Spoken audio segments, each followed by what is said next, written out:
Quantitate yun. Chill lang talaga. Ngayon po, ang ibig sabihin po doon sa attorney, yung po kasi ka-problema kasi sa mga micro-legal states, medyo limited yung kanilang fishing capability despite their vast fishing resources. Their vast fishing. So, they said the right.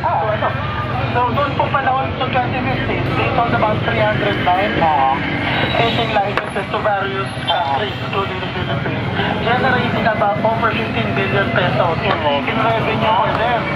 So, ngayon, we are given a choice. Either one, makipagburahan tayo sa China, mag-ano tayo, mag-arms race. Medyo pathetic nga lang pag tayo at wala mo tayo mapala. Or, parang tayo natin sila. O, di meron pa tayo pang nag-declare universal healthcare or something We here. could have approached that also when they started building on the artificial island. Ang artificial island, ganun din yan. Yeah, kaya lang, we could have started that. We could have initiated. No, there was no, we could not have, ma'am. Kasi po, if we did that at that time, Hindi, at the time, yun na nga, kasi na yan. My point is, we're talking only about Duterte. Kasi yung kailangan may stability. Kagaya ngayon, there is almost an express arrangement na, hindi, sige, mangisda lang kayo. You can now start discussing that.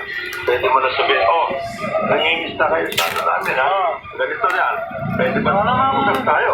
kasi we have, ito, pinakamaganda yung hindi ko na, gawin din ang DFA, pwede mag-usap na. Pero we have a domestic audience that we have to attend. Yeah, ganon. That's why, ito royalty. Huwag naman ganyan. Kasi ginagamit lagi ng China pagka pinapalanan, we have a domestic audience. Tapos, it doesn't even end there.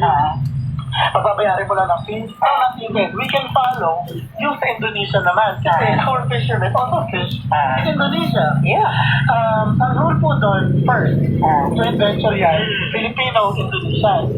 Initially, 20% dapat ng company, small percentage is Indonesian. Yeah. Increasing in percentage up to 51% by the 10th year.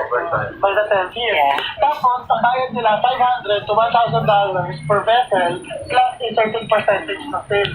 Royalty, parang gano'n. So, ang mahalaga po doon, may Indonesian participation doon sa mga operations on the Indonesian PEC. Ngayon,